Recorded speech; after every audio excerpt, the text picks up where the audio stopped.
প্রধান উপদেষ্টা নোবেল বিজয়ী ডক্টর মোহাম্মদ ইউনূস নেতৃত্বাধীন অন্তর্বর্তী সরকারের পতন ঘটিয়ে নতুন সরকার গঠনের বড় একটি ষড়যন্ত্র ফাঁস হয়েছে। পুলিশের হাতে গ্রেপ্তার হওয়া বাংলাদেশি বংশোদ্ভূত মার্কিন নাগরিক এনায়েত করিম সম্প্রতি রিমান্ডে ও আদালতে দেয়া জবানবন্দিতে এ ষড়যন্ত্র ফাঁস করেন। তিনি বুঝে ফেলেছে যে অনির্বাচিত সরকার কত অথর্ব সরকার হয়, এটা এই সরকার বুঝাই দিছে। জুলাই সনদ বাস্তবায়ন, গণভোট এবং জাতীয় নির্বাচন, এই তিনটি প্রশ্নে রাজনৈতিক দলগুলো যদি বিভক্ত হয়ে পড়ে তাহলে কি প্রধান উপদেষ্টা ডক্টর মোহাম্মদ ইউনূস পদত্যাগ করবেন? ডক্টর মোহাম্মদ ইউনূসকে সরিয়ে নতুন সরকার গঠন করার জন্য ব্যাপক ষড়যন্ত্র চালিয়ে গিয়েছে মার্কিন একজন নাগরিক। তিনি বাংলাদেশে আটক হয়েছেন। তিনি চাঞ্চল্যকর কিছু তথ্য দিয়েছেন। রয়ের সাহায্যে কিভাবে ডক্টর মোহাম্মদ ইউনূসকে সরিয়ে নতুন সরকার গঠন করতে চেয়েছিলেন তার মুখ থেকে শুনতে পারবেন। অন্যদিকে জুলাই সনদ ও গণভোট নিয়ে চাপের মুখে ডক্টর ইউনূস তিনি পদত্যাগ করতে পারেন বলে গুঞ্জন সৃষ্টি হয়েছে। আসল ঘটনা কি, এই ভিডিওতে সম্পূর্ণ তথ্য জানলে আপনি অবাক হয়ে যাবেন। পুরো ভিডিওটি ধৈর্য সহকারে দেখবেন।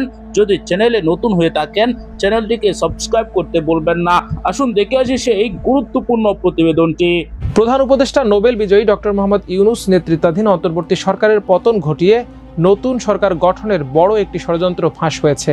পুলিশের হাতে গ্রেপ্তার হওয়া বাংলাদেশি বংশোদ্ভূত মার্কিন নাগরিক এনায়েত করিম সম্প্রতি রিমান্ডে ও আদালতে দেয়া জবানবন্দিতে এ ষড়যন্ত্র ফাঁস করেন। তিনি সরকারের উপদেষ্টা পরিষদে কে প্রধান উপদেষ্টা এবং কে উপদেষ্টা হতে যাচ্ছিলেন তাদের নামও প্রকাশ করেন। নির্ভরযোগ্য সূত্রে জানা গেছে, নতুন সরকার গঠনের এই ষড়যন্ত্রের নেটওয়ার্কে এনায়েত করিমের সঙ্গে দেশের অনেক রাঘব বোয়াল জড়িত।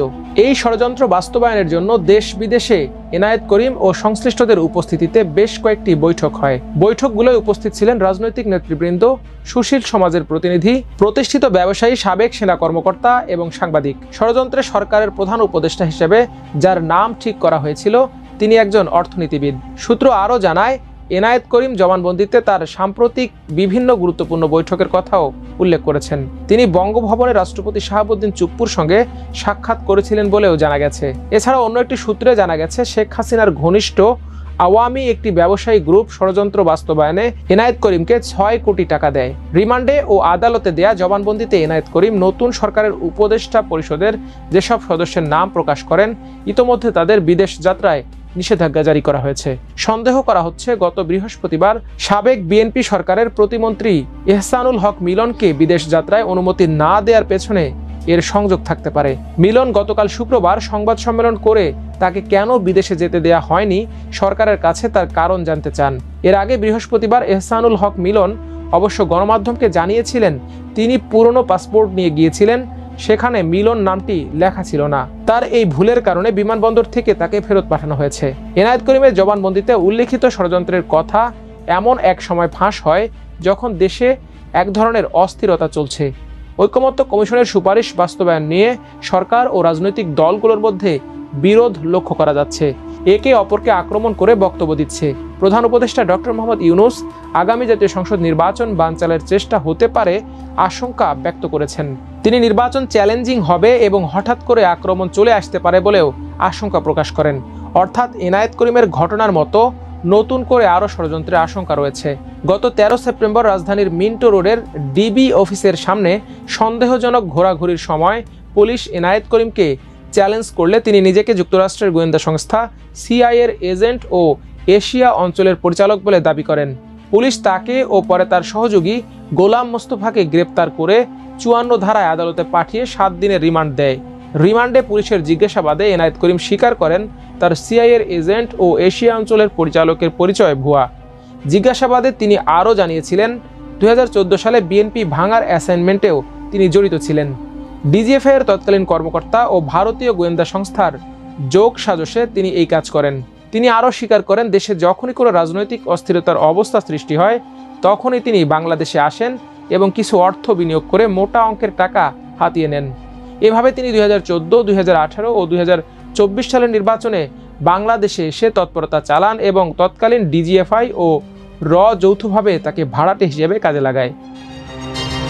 জুলাই সনদ বাস্তবায়ন, গণভোট এবং জাতীয় নির্বাচন, এই তিনটি প্রশ্নে রাজনৈতিক দলগুলো যদি বিভক্ত হয়ে পড়ে তাহলে কি প্রধান উপদেষ্টা ডক্টর মোহাম্মদ ইউনূস পদত্যাগ করবেন? এমন একটা শঙ্কার কথা বলেছেন এবি পার্টির চেয়ারম্যান মুজিবুর রহমান মঞ্জু। গুরুত্বপূর্ণ বিষয়, কিন্তু এর আগে আপনাদের নিশ্চয়ই মনে আছে যে 3-4 মাস আগে তেমনই একটি রাজনৈতিক পরিস্থিতিতে ডক্টর মোহাম্মদ ইউনূস কিন্তু পদত্যাগ করতে চেয়েছিলেন। সেই কথাটা নাহিদ ইসলাম বিবিসির কাছে প্রকাশও করেছিলেন। তারপর উপদেষ্টা পরিষদের বৈঠক হয়। সেই বৈঠকে অধিকাংশ উপদেষ্টা ডক্টর মোহাম্মদ ইউনূসের পাশে থাকেন এবং বলেন যে আপনি দৃঢ় থাকেন, এবং তখন পরিস্থিতিটা সামাল হয়। বিএনপি সহ অন্যান্য রাজনৈতিক দলগুলো বৈঠক করে, জিনিসটা মানে তখন মিনিমাইজ হয়। প্রধান উপদেষ্টা তার অভিমান প্রত্যাহার করেন এবং তিনি কাজ শুরু করেন। এখন পরিস্থিতিটা ওই 3-4 মাস আগের অবস্থার যদি বিবেচনা করা হয়, এখন পরিস্থিতি কিন্তু আরও নাজুক। যেমন গণভোট আগে চায়, বিএনপি চায় নির্বাচনের দিন, পার্থক্য। জুলাই সনদ বাস্তবায়নে সাংবিধানিক আদেশ চায় জামাত, এনসিপি। বিএনপি চায় যে এটা জুলাই সনদ কার্যকর করবে জাতীয় সংসদ, এই সরকারের সেই এখতিয়ার নেই। তাহলে অবস্থান কিন্তু একদম বিপরীতমুখী অবস্থানে। সেই অবস্থানটা বলছেন যে মুজিবুর রহমান মঞ্জু কি বলছেন, যে রাজনৈতিক দলগুলো ঐক্যমত্য পৌঁছাতে ব্যর্থ হলে নির্বাচন অনিশ্চিত হবে, এবং একই সঙ্গে ডক্টর মোহাম্মদ ইউনূস পদত্যাগ করে চলে যেতে পারেন। তিনি বলেন তখন পরিস্থিতি ভয়ানক জটিল হওয়ার আশঙ্কা আছে। যদি ডক্টর মোহাম্মদ ইউনূস পদত্যাগ করেন তাহলে পরিস্থিতি জটিল হবে, এই কথা তিনি বলছেন। এবি পার্টির পক্ষ থেকে আবারও বিবদমান পক্ষগুলোকে অহমিকা এবং তর্ক বিতর্ক ছাড়াই জুলাই জাতীয় সনদ বাস্তবায়ন সংক্রান্ত সুপারিশ কার্যকরে একমত হওয়ার আহ্বান জানান।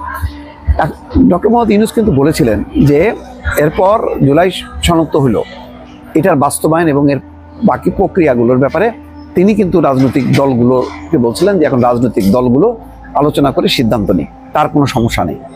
কিন্তু সেই পর্যায়ে কি আছে? কোথায় এনসিপি, কোথায় জামাত, কোথায় বিএনপি? অন্তত এই 3টা রাজনৈতিক দলকে যদি ধরা হয়, আর বাকিগুলি তো আছেই। মানে এই কোনো পক্ষ বিএনপির পক্ষে আছে, কোনো পক্ষে। এর মধ্যে জামাত তো আনুষ্ঠানিকভাবে 8টা দলকে নিয়ে আন্দোলনও শুরু করেছে। এনসিপি তার সাথে যুক্ত না থাকলেও তার কার্যক্রম জামাতের পক্ষে। এখন বিএনপিও যদি তার সিদ্ধান্ত মনোপুত না হয়, যেহেতু বলছে যে যেভাবে জুলাই সনদের সুপারিশ স্বাক্ষর করেছে প্রধান উপদেষ্টা, এটা তাদের সাথে প্রতারণা করা হয়েছে, তাদের আপত্তিগুলো যুক্ত করা হয়নি। সুতরাং এটা একটা গুরুতর অভিযোগ। মার্কিন যুক্তরাষ্ট্রের অবস্থা আপনারা জানেন।